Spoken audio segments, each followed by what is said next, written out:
Hey guys, Andru here, editor-in-chief of GearLive.com, and yesterday I brought you my first look, my unboxing and overview of the new Samsung Galaxy Note 7. Now since then, actually today, Samsung announced a recall, the first worldwide recall of a major flagship smartphone pretty much in history. So that's a pretty big deal. And it's interesting because this video that I'm about to present to you is actually my Samsung Galaxy Note 7 top 5 features. So just know that I do have a top 5 worst features coming as well, and the exploding battery is probably gonna be one of those top 5 worst features. But Samsung is doing that recall. They're gonna get everything fixed. They're not selling any new devices until the battery issue is completely fixed. And if you already have one, they'll be taking care of you as well. So who knows, in a few weeks, this will all be gone, this will all be done, and you can get back to enjoying your new Galaxy Note 7. And when you do get one, or if you have one already, here's what I think are the top 5 features. When talking about the top feature of the Galaxy Note 7, I can't see any other way than by starting with build quality. Some would argue that build quality isn't really a feature, but I'd respond that you probably haven't held the Galaxy Note 7 in your hands then. I've obviously held and reviewed hundreds of phones in the 12 years that I've been doing this, and it's very rare that I pick up a phone for the first time and feel that the designers labored over making it feel just right.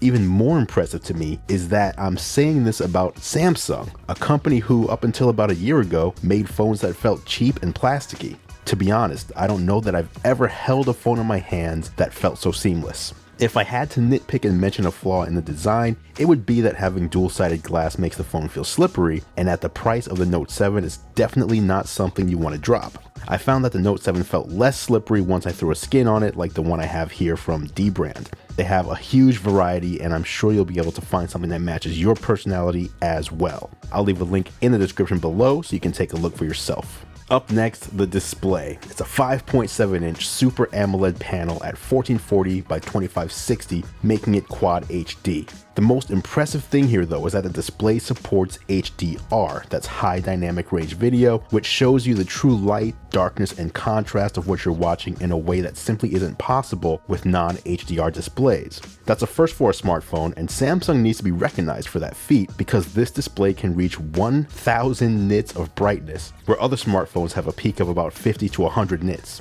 I've had a 78-inch HDR capable TV here in my home for about a year, and it's insanely impressive. Getting the same technology on the go is a feat to be celebrated. As of right now, the only HDR content you'll get on a Note 7 comes through Amazon Video, and if you want to try it out, I suggest playing Red Oaks or Mozart in the Jungle. Number 3 on my list is the iris scanner. This allows you to securely unlock your phone with your eyes, and it feels like something that's straight out of the future. It works with the camera on the front of the Note 7 and recognizes your individual iris even in the dark. It can also unlock secure areas of your phone and can even be used for logging into websites if you use the stock Samsung web browser rather than Google Chrome, but really, who's gonna do that? It's fast, but not as fast as using the fingerprint sensor, but it's definitely more difficult for someone to fool the iris scanner than it is for them to fool the fingerprint sensor. In this way, the iris scanner makes the Galaxy Note 7 a more secure device if you opt to use this feature. Number 4 is water resistant. Similar to the Galaxy S7 and S7 Active, the Galaxy Note 7 is also water resistant with an IP68 rating.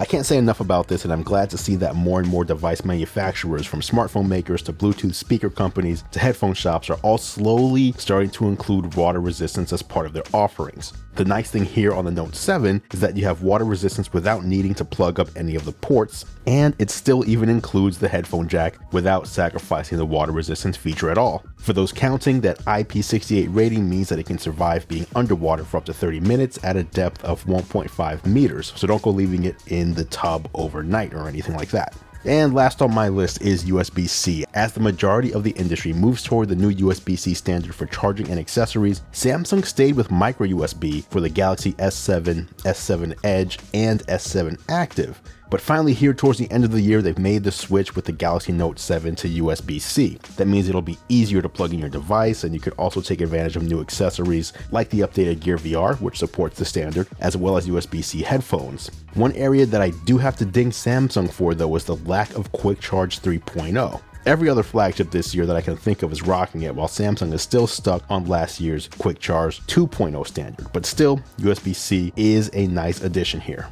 So there you have it, guys. That was your look at what I think are the top 5 features of the new Samsung Galaxy Note 7. Of course, there are other features that set this device apart as well, like the much more precise S Pen, the ability to create animated GIFs on the fly, the always-on display with the screen-off memo feature, and I'll get to all of that in my full review. For now, let me know what you think of the features I mentioned above, and if you think I left something out of my top 5, leave me a comment below and I'll meet you there for further discussion. Hit that like button if you enjoyed this one, and don't forget to click on my face so you can subscribe and be notified when the full review drops, as well as for the upcoming giveaway. Thanks for watching, guys. I appreciate it as always. I'm Andrew Edwards, and I'll catch you in the next video.